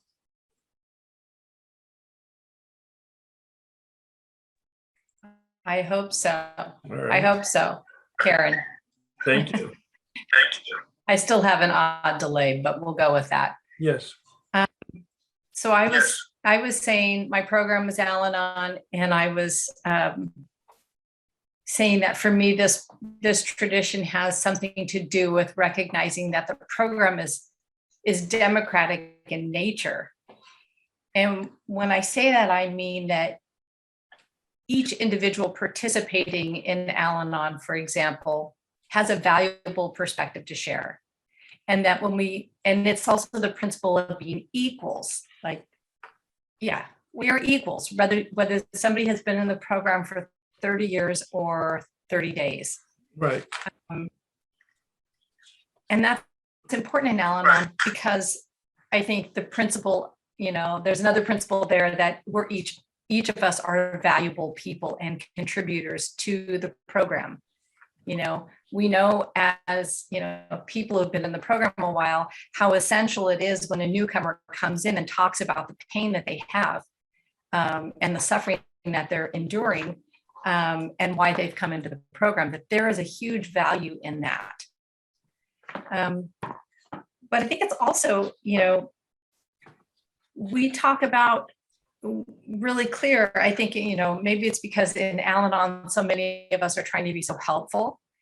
And there are a lot of people that they describe as professionals that come to Al-Anon, and they, they're, as we do this, I read the Al-Anon book, Al-Anon's 12 Steps in Tradition. So I go for the Al-Anon perspective on this because this is how it affects my thinking. And they do talk about people in the help, therapists, doctors, attorneys, and things like that. And I think, my understanding of the reading of the literature is those people are asked or invited to, when they participate in Al-Anon, to really come from just one of us perspective, that, Right. Nobody is being invited to be an authority on any particular topic. So I think that's a really important part of the not being non-professional in the meetings. Right. I think you do a really good job with navigating this, what you do, and I appreciate that. And when I go to Al-Anon meetings, and the last meeting I chaired, I talk about the fact that I had just completed a year-long 12-step, year-long look at the 12 steps. I don't name where it comes from, because where it comes from is an outside issue as it relates to Al-Anon. And I'm really clear about that. The thing is, if somebody is so attracted to what's being said, they are welcome to come talk to me afterwards. And I'm happy to say, oh my gosh, I just completed this amazing year of 12-step work with this fellow named Herb K. And I'm happy, I love to talk about it, but I will not talk about it in the meeting, only in principle, because we're here practicing a spiritual program. And I love that. I love the clean, for me, that seems clean. That's very clean. I'm glad you mentioned it that way. There's a rule when That's very clean. I'm glad you mentioned it that way. But at the same time, my feathers are ruffled, and I'm, it raises all my Al-Anon hackles when, and even though I've participated in these lovely weekend-long retreats, it bothers me when somebody else brings them into an Al-Anon meeting and says, hey, there's this great weekend retreat coming up at this organization, and it's for all these different things, because that confuses the newcomer, and it's not specifically focused on the single nature of Al-Anon and the spiritual growth that we talk about here. So there's that fine line. Yep. It's a difficult line. But I think the democratic part of it and the singleness of purpose and the fact that we are equals here is really important. That's all I have. So let's move on to tradition 9 and the long form. Each AA group needs the least possible organization. Rotating leadership is the best. It's the key phrase there, I believe. The small group may elect its secretary, the large group its rotating committee, and the groups of a large metropolitan area their central or intergroup committee, which often employs a full-time secretary. The trustees of the General Service Board are, in effect, our AA General Service Committee. They are the custodians of our AA tradition and the receivers of voluntary AA contributions by which we maintain our AA General Service Office at New York. They are authorized by the groups to handle our overall public relations, and they guarantee the integrity of our principal newspaper, the AA Grapevine. All such representatives are to be guided in the spirit of service, another very important phrase, guided in the spirit of service. For true leaders in AA are but trusted and experienced servants of the whole. They derive no real authority from their titles. They do not govern. Universal respect is the key to their usefulness. Servant leadership is one of the principles here. The meditation that I've written, it's just asking some questions, reflection questions about this. Tradition 9 requires servant leadership and partnership. Am I familiar with the suggestions of our GSO regarding rotation of leadership? Do I support it? When placed in a position of leadership, do I maintain a spirit of service, or do I develop an attitude of authority and governance? Is my goal one of usefulness through universal respect? And I think if in fact we get the word as the lens through which we look, usefulness and or helpfulness, is what I'm doing helpful? For me, that's a wonderful criteria of discerning my motives and the impact of the behavior that I'm doing. Is it helpful?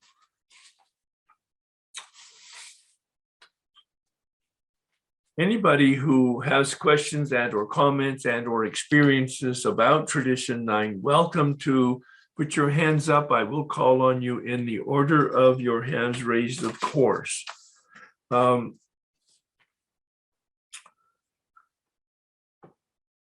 some of the comments that were made in the 12 and 12. Keep it really simple. This is a fellowship of equals, partners, as I mentioned, that partnership. In the 12 and 12, Bill says that's one of the key problems we have as addicts, whatever our addiction is the inability to form true partnership with another human being. That servant leadership comment is meant to foster the humility that is replete throughout the 12-step process, captured, of course, in step 7, humbly asked. It comes from the Latin word humus, which means earth or dirt, not to denigrate or demote. It's not that humiliation connotation. It's really to see a perspective of the truth. Humility is the truth. Humility is the perspective that I'm part of the body of humanity, that unity, that I'm merely one cell in the structure of the entire organization. I mean, I'm important as a cell. My arms and my feet are important appendages, neither having more important than the other, but all of them important in the integration of the unity of the entire system. That's really the point of the unity of the traditions and of each of the traditions. No rules for membership, no authority, no control, no discipline. The big book makes suggestions. Now, sometimes it uses the word requirement, but mostly it's the suggestions. Bill said it very clearly in black and white. There are no rules or regulations. He said it specifically with regard to the traditions, that these are guidelines hammered out on the anvil of experience, a great image of the blacksmith image. Each of these guidelines and guardrails, as I call them, hammered out on the anvil of experience.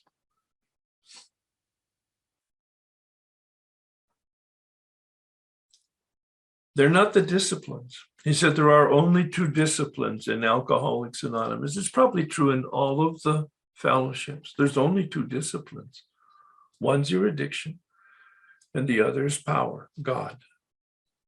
And he said, Bill, you're either going for one or you're going for the other. That's really in your face. That's a huge confrontation.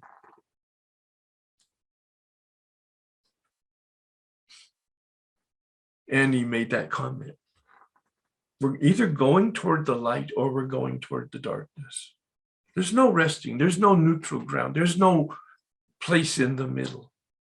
That dimmer switch is going up or going down.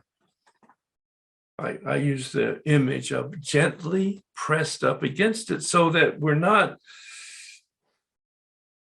turning the burner up on the perfectionist to get crazy and neurotic about it. All right, gently pressed up against it so that that dimmer switch is moving forward with our effort, but also with the grace that sort of mysteriously comes along with our willingness to take the action.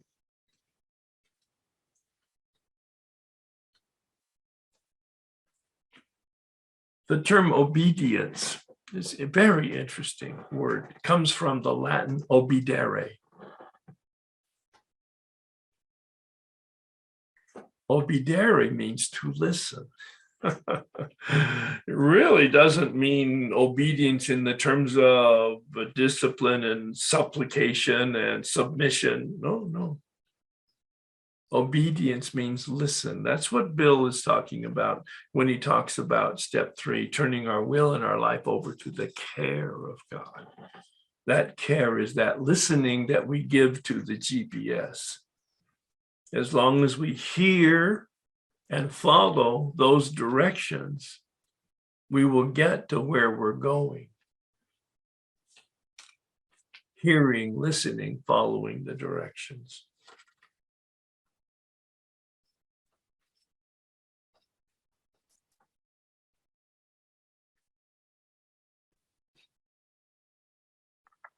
I put down, I love alliteration. Be reliable, be responsible, be respectful.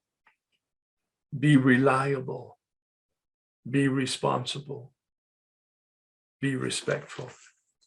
Universal respect was the term that caught my eye in this discussion.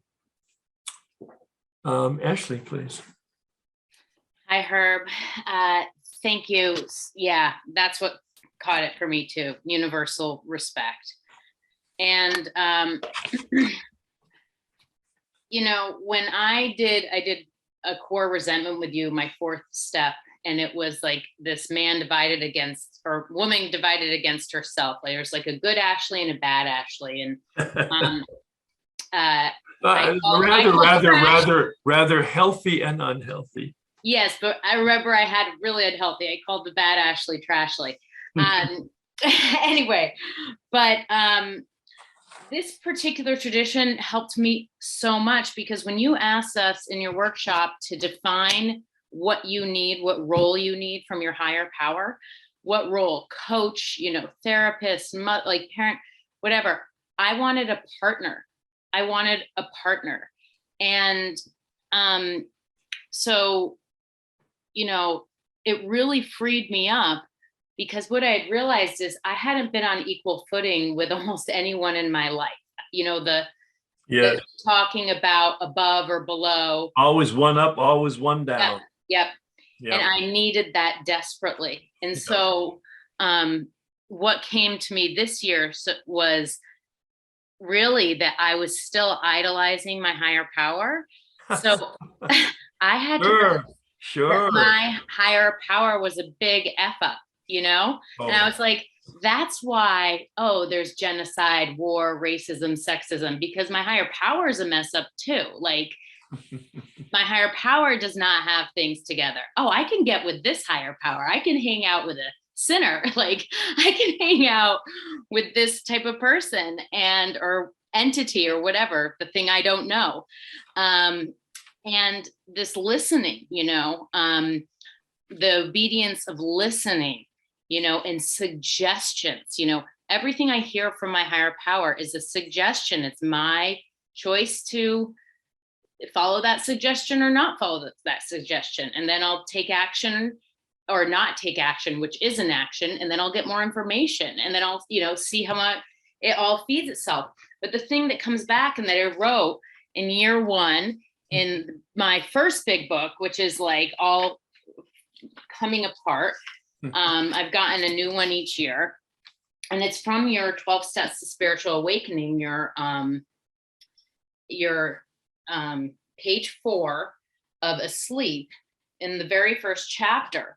And it says, we listen to the small voice inside and decide accordingly. We have an experience, we learn, we listen again and take an action that produces an experience. And once more we learn. Then we listen some more, respond some more, experience some more.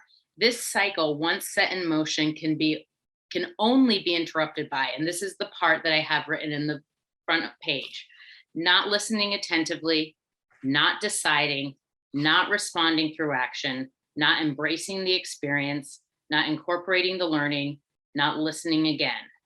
Choice is the key. Knowledge is good, but not sufficient. Nothing happens until a decision is made and an action is taken. And the reason I mention this here is because I have different rotation of leadership roles in my life that I have to play.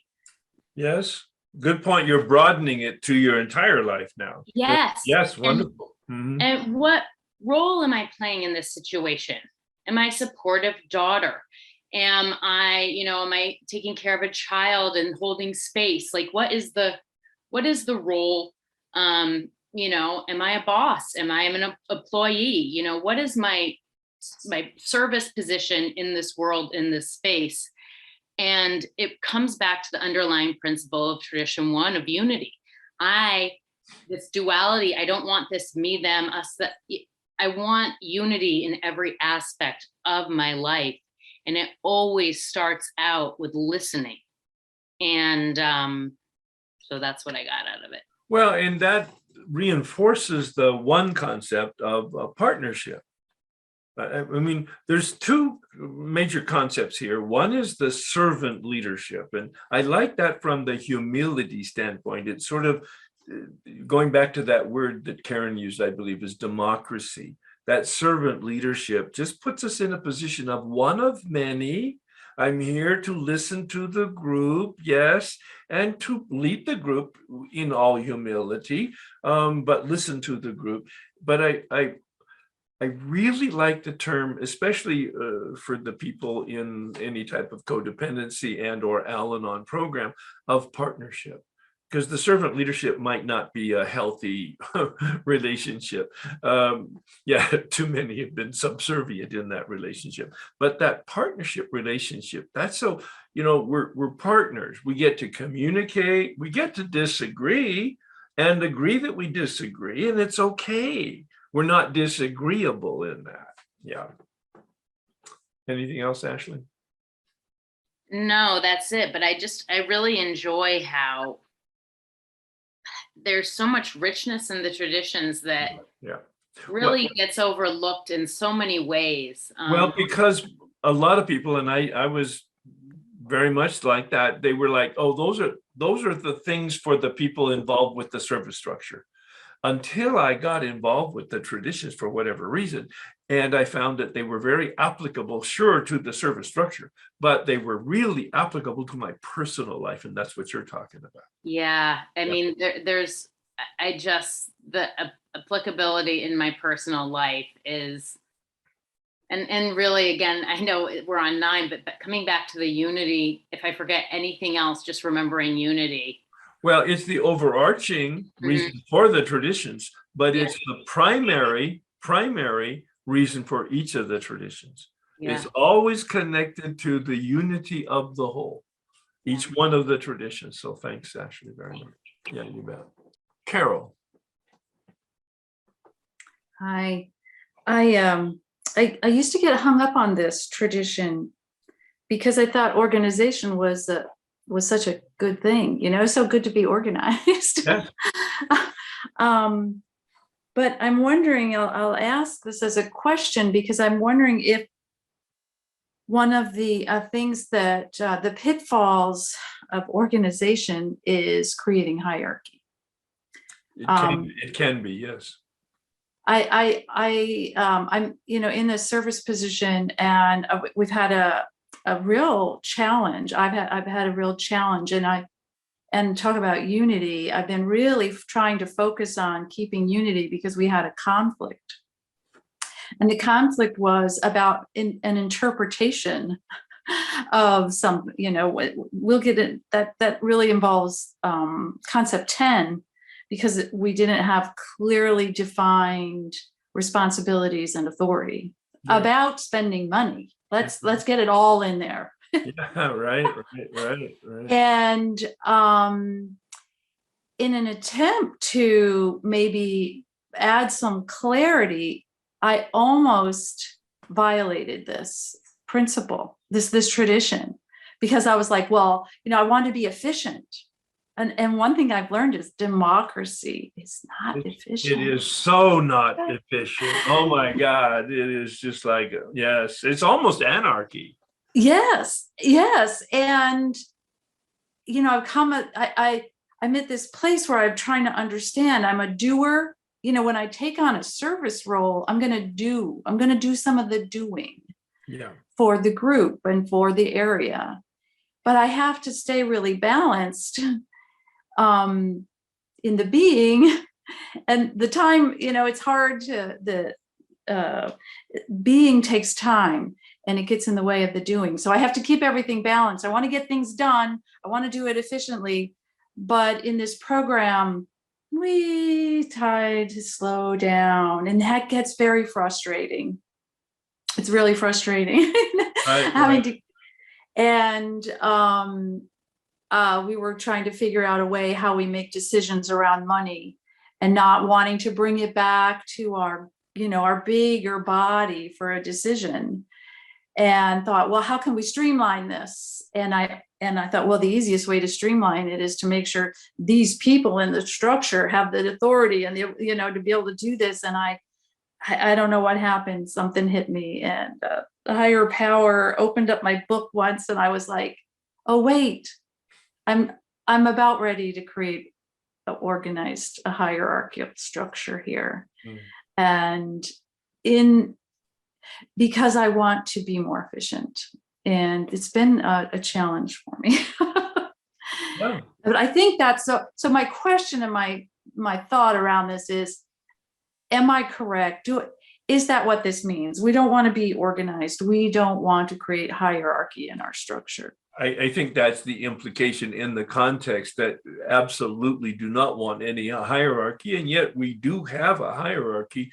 I love the comment. I'm not sure where it is, but it's we create an upside down triangle where we put the fellowship, the broad base of the foundation, at the top. That's what's driving everything and the purpose of everything.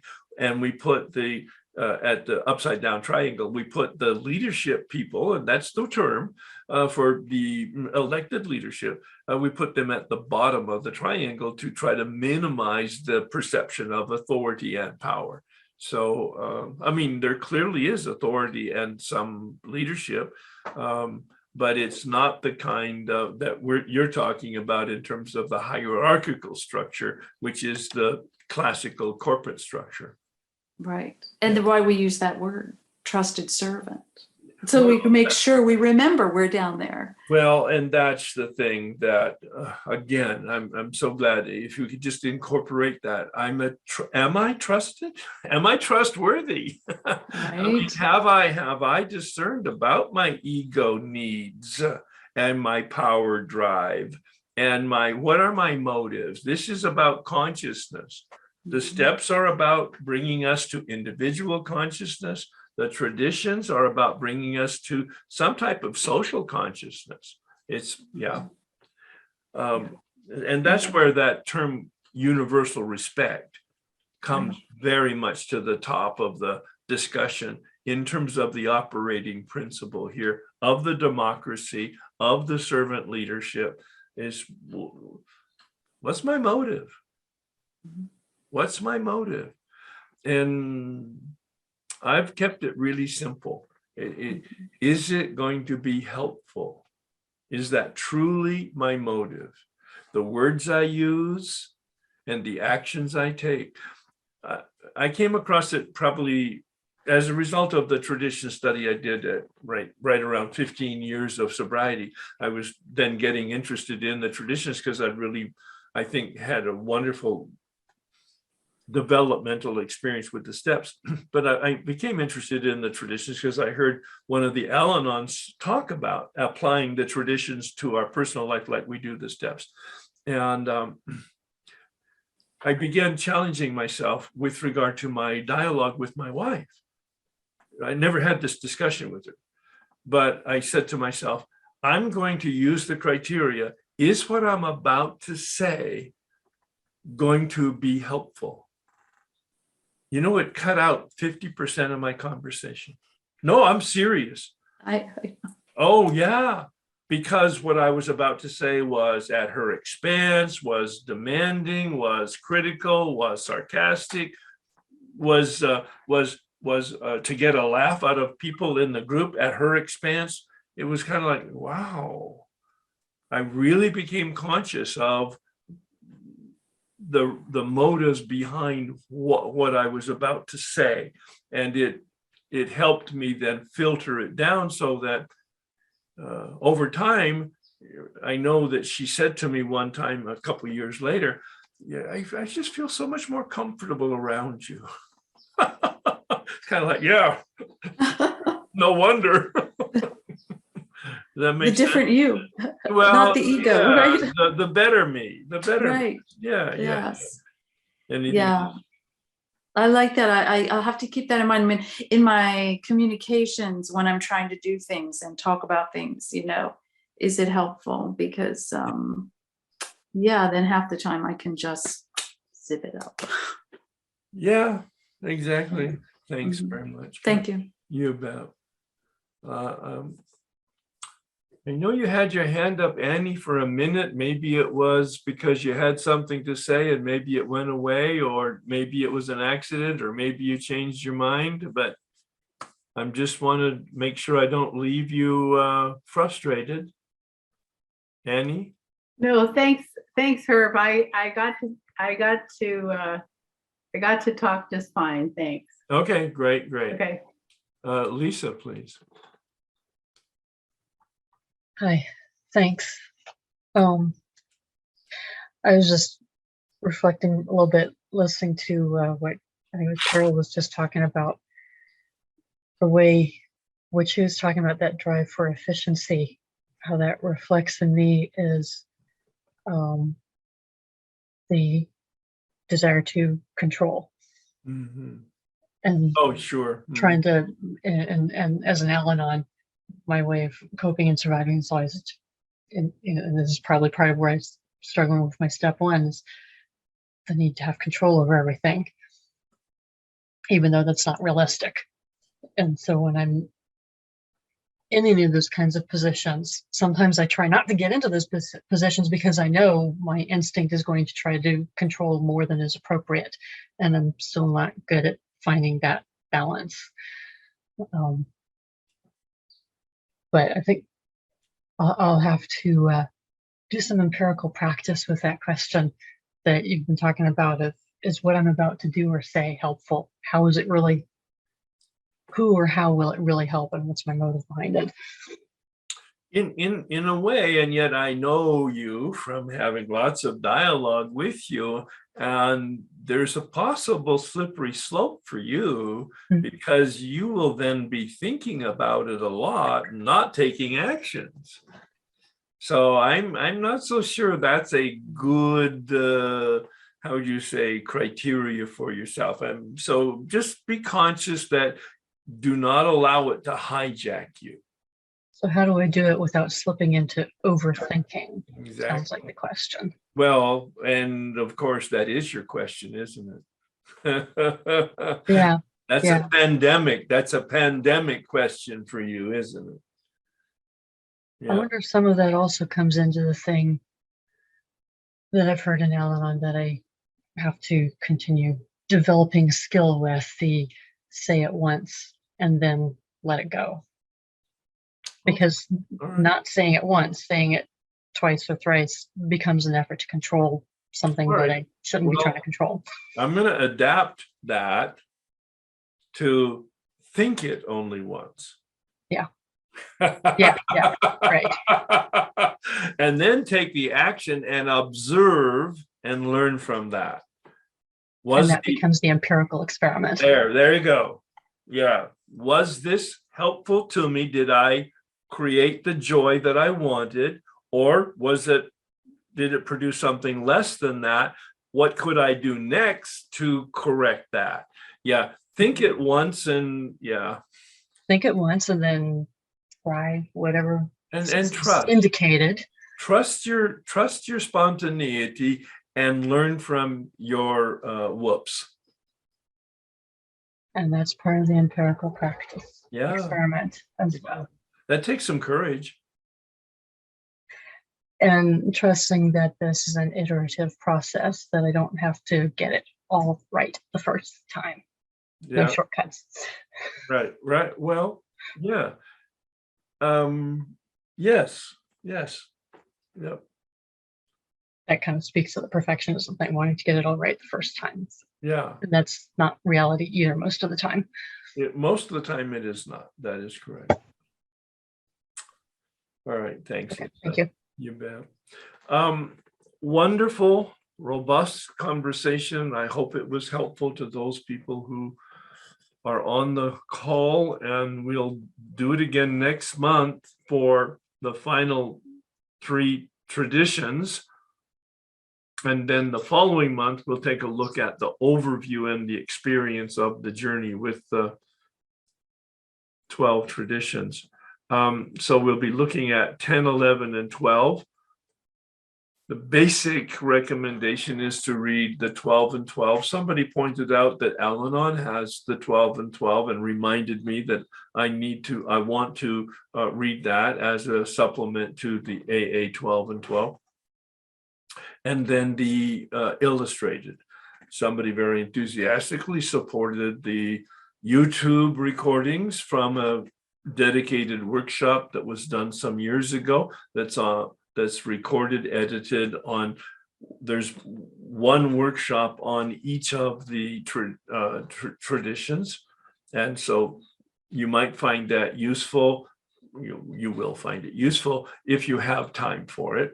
And then, of course, the material that we have supplied you has lots of other resources if you want to go broader or deeper as a personal journey that will help you. And then if you want to contribute some of that to us next time, that would be great. Again, thank you for that. And I'm going to invite you to join me in prayer. Closing it out with a prayer for alignment. This is that journey from darkness to light. This is that turning that is promised, committed to in step 3 and promised in steps 4 through 9. Spirit of the universe, make me a channel of your peace, that where there is hatred, I may bring love, that where there is wrong, I may bring the spirit of forgiveness, that where there is discord, I may bring harmony, that where there is error, I may bring truth, that where there is doubt, I may bring faith, that where there is despair, I may bring hope, that where there are shadows, I may bring light, that where there is sadness, I may bring joy. All of this is practicing principles to be in alignment with reality as it's manifesting right now. Grant that I may seek rather to comfort than to be comforted, to understand than to be understood, to love than to be loved. For it is by self-forgetting that one finds, it is by forgiving that one is forgiven. It is by dying that one awakens to this life right now here. Amen. Thanks, everybody.